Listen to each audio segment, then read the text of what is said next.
Здорово, танкисты, всем привет, с вами Серега, с вами Индомит, и сегодня у нас очередной обзор танков нашей любимой игры Мир танков от Leste Games, и сегодня у нас на обзоре супер тяж, сверхтяж советский 9-го левела, да, объект 705, проходная прокачиваемая ветка, нереально мощная, крепкая тачка. Ну и, конечно, сегодняшний обзор мы начнем с бронирования объекта 705. Go!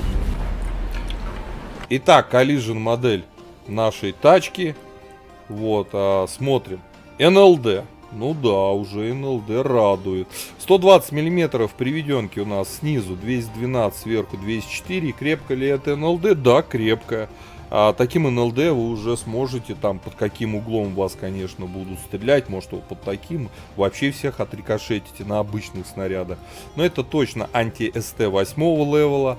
Это, наверное, и все. Все остальные все равно вас сюда пробивать будут.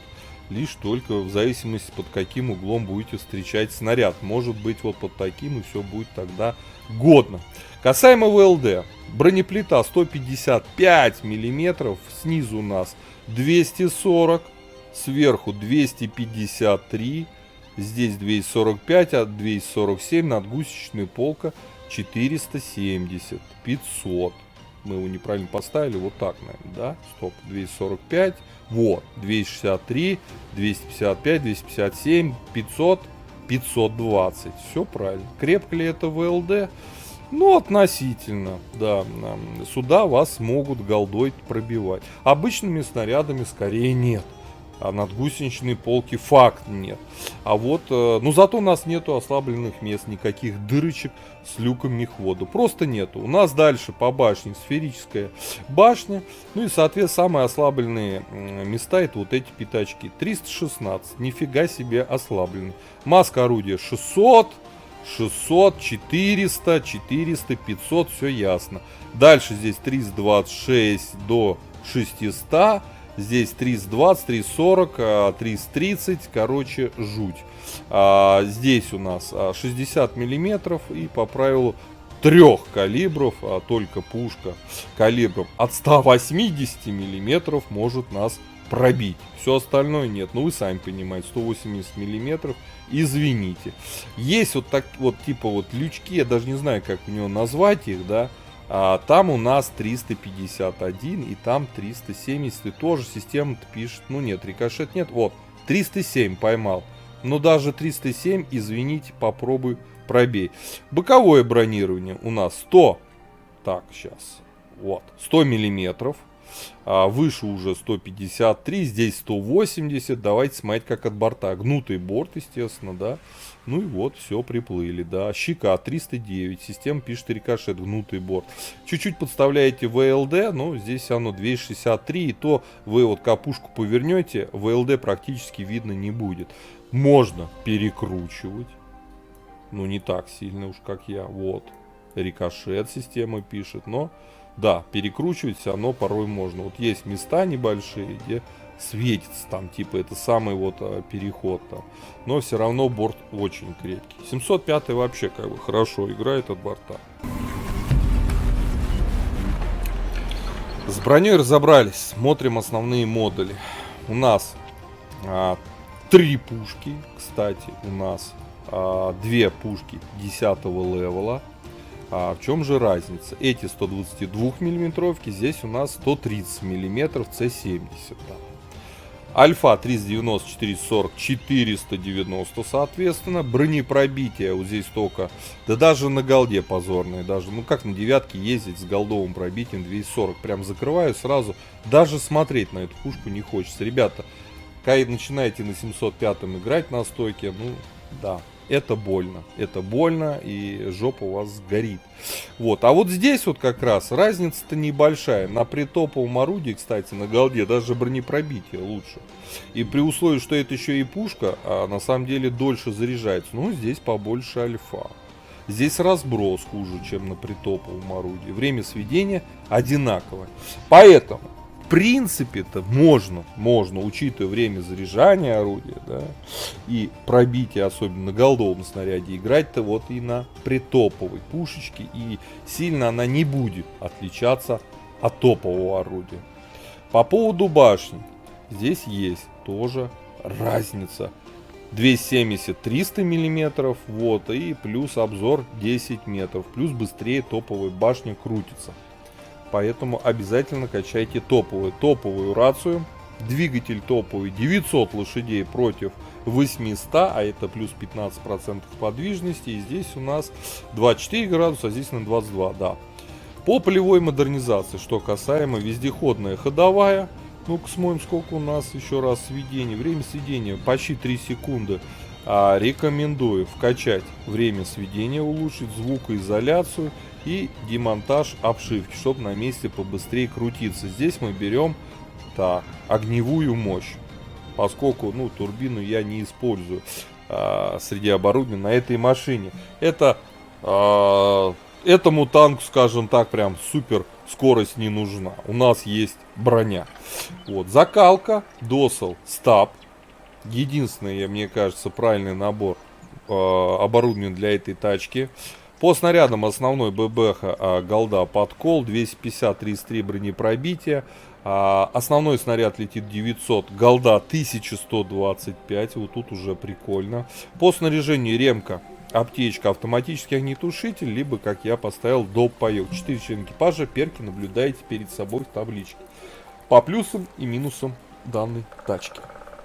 У нас нереально крепкая башня. Если вы где-то в позиционочке припрячете свое НЛД и большую часть ВЛД, выкурить вас из позиции будет крайне тяжело. А если еще в игре нет арты, это безусловно круто. Вот, от борта тоже очень себе знатно играет эта машина. Поэтому тут сплошные плюсы. По орудию вот начинается самое интересное. Минус 5. По сути это танк для городских боев, учитывая, что он опять же с задним расположением башни и хорошо играет от борта. А на холмистых картах, где нужен УВН, извините, минус 5 нам ничем не поможет. Это нужно понимать. Это минусы этой машины, что этот танк не универсальный. Нет у нас УВНов, поэтому больше он подходит для городских сражений. По мобильности 40 вперед нормально, для сверхтотяжа 15 назад, почти 14 лошадей на тонну, удельная мощность. По обзору 400, кстати, 11 метров, что меньше среднего в сравнении там с тяжелыми танками 9-го левела. Но слепой совок, что тут скажешь. Вот такой вот у нас плюсы и минусы. То есть у нас хорошо бронированный, с более-менее пробитием орудия, кривоватая пушка, долго все равно сводится, нету УВН, броня от борта, от башни. Вот такая вот история про этот танк. Предлагаю уже отправляться в бой, поехали и посмотрим, 705 на что вообще способен. Гоу! Так, господа, у нас обзор боем супертяж советский, 9-го левела, объект 705. Проходная прокачиваемая ветка, танчик, попали к десяткам. Ага, арта есть, хорошо.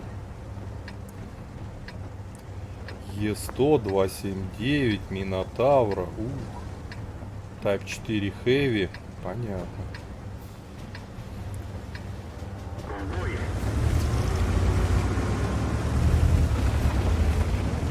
Все, сломали наш дозорный пункт. Едем.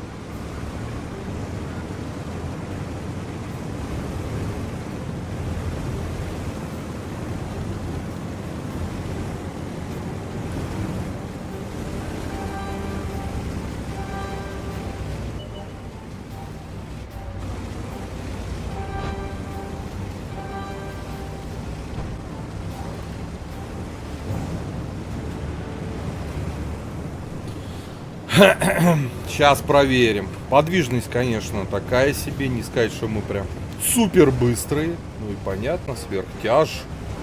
По-другому как.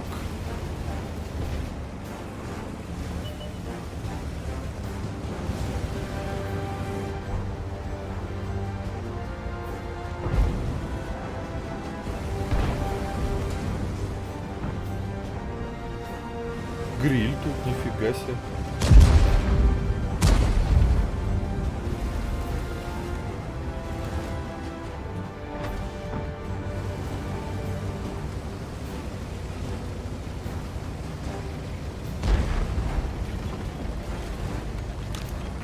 Так, ну тут никого не будет. Наш не понял. А засветился я как? Ага. Там Т-30 даже стоит.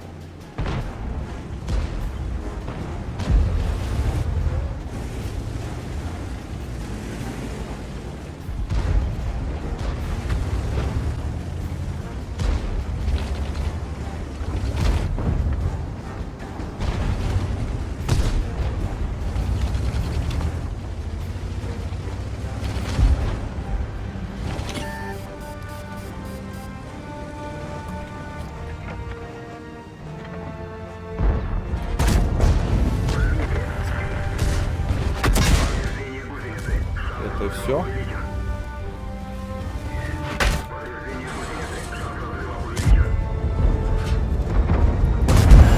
Хорошо, с поджогом поиграл. Родные.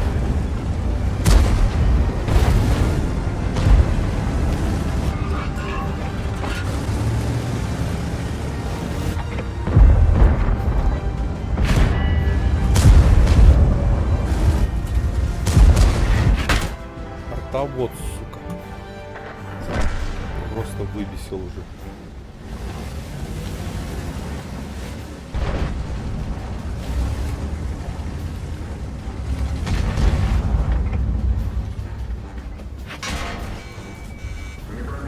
Не пробили.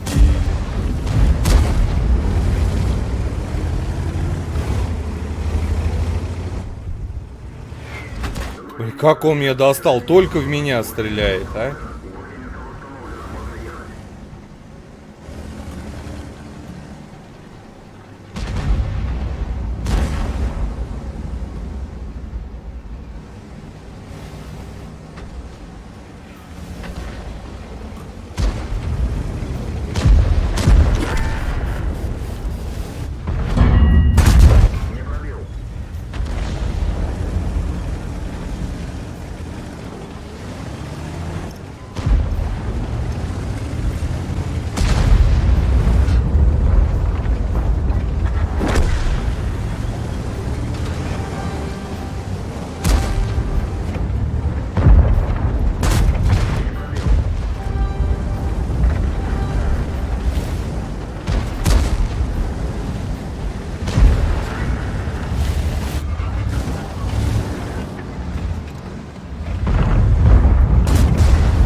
Есть.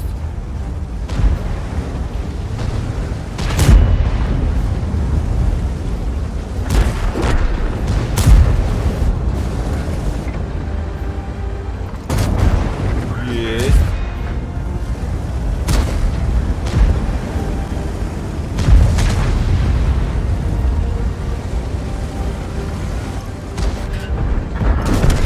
Блин, в труп стрельнул.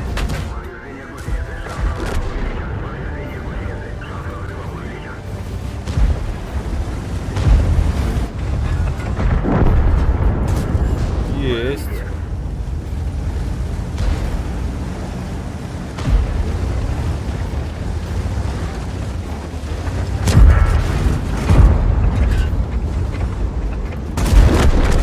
Есть.